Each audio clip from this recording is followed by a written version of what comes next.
Hello. Here we are at the vet's.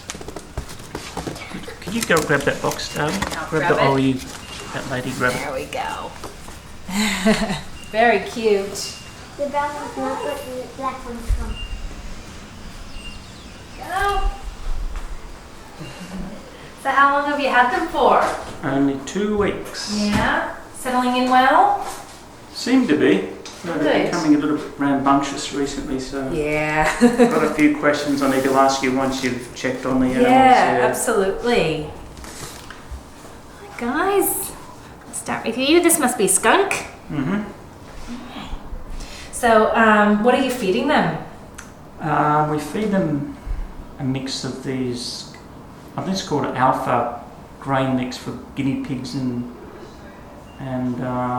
rabbits. Mm-hmm. Is that a boy or a girl? That is a girl, is it? Yeah. Okay, good. Yeah. Great. And just regular grass, which I seem to love most. I love grass the most. Yeah. Absolutely love grass above everything else. Mm-hmm. And the occasional, cauliflower leaves and leaves from lettuce and stuff. Mm-hmm. Yeah, that sort of stuff. Yeah. Let's have a listen to you, little one.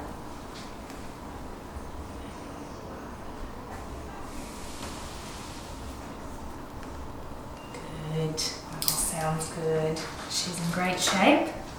Oh, lich on there. There we go. Yeah, now's a good time to start introducing lots of new fresh fruits and veggies when they're young. Yeah. Because some of them, when they get older, if you try to introduce new foods, they're not as keen on them. And it's really important to offer lots and lots of fresh fruits and veggies and things like that for them. Mostly because guinea pigs are a bit special in their dietary needs in that they actually can't take anything that you give them they can't synthesize their own vitamin C. So they can't take anything that you give them and make vitamin C with it like dogs and cats and people can. They need lots of vitamin C, just straight vitamin C in their diet. So, and that comes mostly through those dark green leafy veggies and fruits and things like capsicum and whatever is fine and good for them. So, and grass is definitely good. Grass is a good source of it there. What are you doing? Got a good towel. That's a girl too? Yeah. Good. I just wanted to check because the skunk is chasing the mountain goat around circles in a little area where we keep them. Yeah. It's getting quite rough to play and stuff. Trying to climb on them. So I'm wondering, what's your take on that? Is that playful or is there something odd going on there? It's probably a bit playful and a bit they're just working out their pecking order, so to speak. Yeah. Okay. They're very social little critters, so they do take some time to work out who's who in the bunch. Just have a check of your little teeth here. That one my wife called mountain goat because she said, look at it on the side, looks like a goat climbing up the mountain because it's all scruffy. Yeah. Yep. Oh my goodness. I'm sorry. You've got a bit more attitude than little skunk does. Yeah. Can you wash them in? Do you need special wash, like giving them a bath and stuff? So what I would recommend if you want to bath them and use anything to wash, so baths are fine. Just like a regular bath. Like the liquid could we use like normal human like baby hair wash or something? What I would recommend would be just shallow, kind of just lukewarm water for them. In an actual bathtub or whether you use a sink or like a little dishwasher bin or a bathtub or whatever, just a little just like an inch or so of water in there to help get them wet, and then probably choose something like a puppy or kitten shampoo, which actually tends to be even more gentle than baby shampoos. Okay. And the reason I say that is because it's really important for them that we don't strip too much of their natural oils out of their fur. That's what can help, you know, their skin can be more prone to drying out and things like that if you're using, you know, other types of shampoos. So it's fine to bathe them, you know, if they need it. Other big things to check are, I can show you here. So just very occasionally pick them up and check. Oh, you pick them up sort of around underneath the front yeah, paws. so you want to support, yep, so support Right, under the that's bum right, and yeah. under the front legs. Yeah.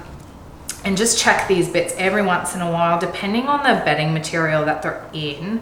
Sometimes a bit of bedding can get kind of crusted around there. Yeah. And so you need to keep it cleaned out. What I've noticed, we've had like sugarcane mulch, but it just gets all clumpy and messy and full of poo. So I just have plain newspaper and change it really quite regularly. So that's going to be, the environment will always be completely clean. Because I find it becomes, they really soil the area quite rapidly. Yeah, they if do. I keep it really clean, they won't get any stuff on them. Before we used to be picking up clumps of, you know what, and all the sugar cane used to get all clumpy and disgusting, and they get covered in it. You know, yeah, exactly. So I think this newspaper change regularly. Would that be okay then? That's fine. Yeah. Yep, absolutely fine.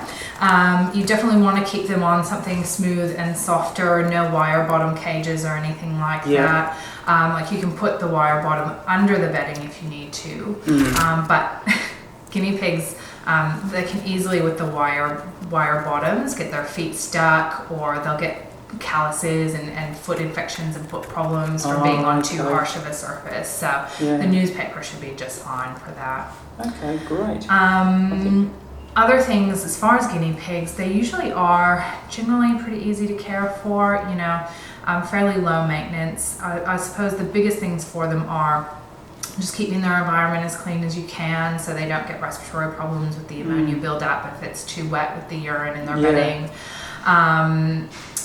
Like I was saying, the smooth bottom for them, and just appropriate diet, which I can go over in depth a little bit more for you. There aren't really any vaccinations or anything like that. Okay, good. Their teeth sometimes do need some attention, though the better their diet, the less care they generally will need. So as long as you concentrate on the leafy greens, we do pretty good then, won't we? Yeah, so leafy greens, grass is wonderful, lots of grass, and hay should be their primary diet. So what I prefer is offering them hay, free choice, all the time.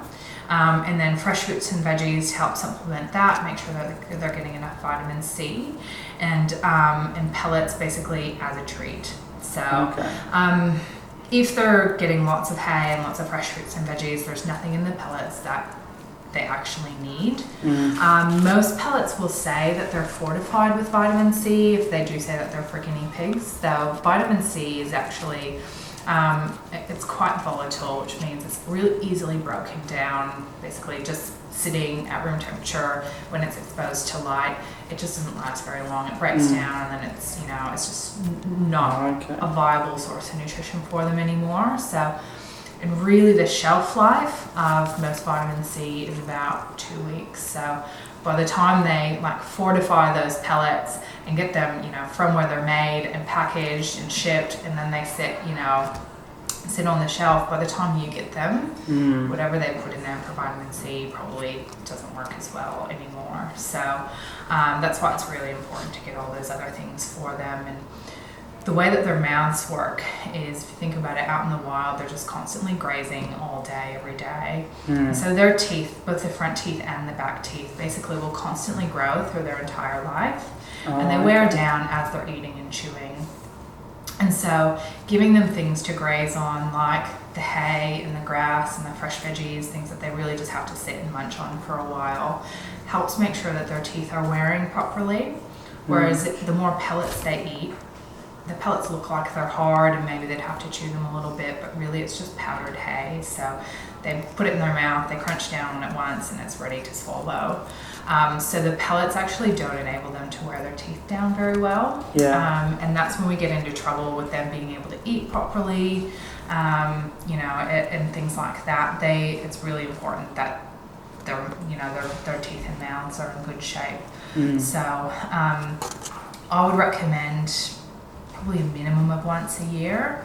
Bring them in for a checkup just so we can check, you know, their feet and their teeth and everything, make sure they're going well and don't need anything else. And things to look out for is if they look like they're dropping a lot of food, if they look like they're getting a little like a slobbery mustache from the corner of their mouth, or food buildup on the corner of their mouth. If you're seeing like, you know, green gobs of grass or hay, or, you know, little like green gobs of slobbery pellets at the corners of their mouth, it means bring them in so we can check their teeth.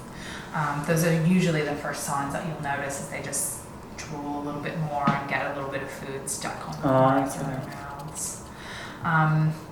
There's an exotic specialist in Sydney whose name is David Bella. He is probably one of the few people that I trust as far as compiling good information on guinea pig care.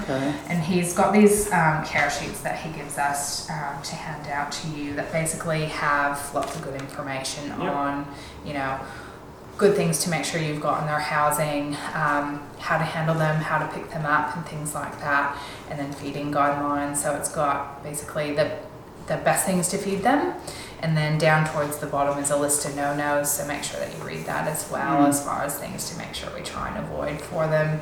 There are a lot of things like, you know, like cereals and whatever that they will eat, they like them, but probably aren't as good for their digestive system. So I would definitely encourage you to have a read over this. There's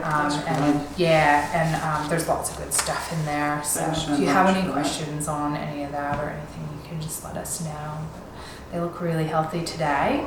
Yeah. Well, that's great. Thank you so much. You're very welcome. Is there anything else we can go over for you? We pretty much cover all your questions.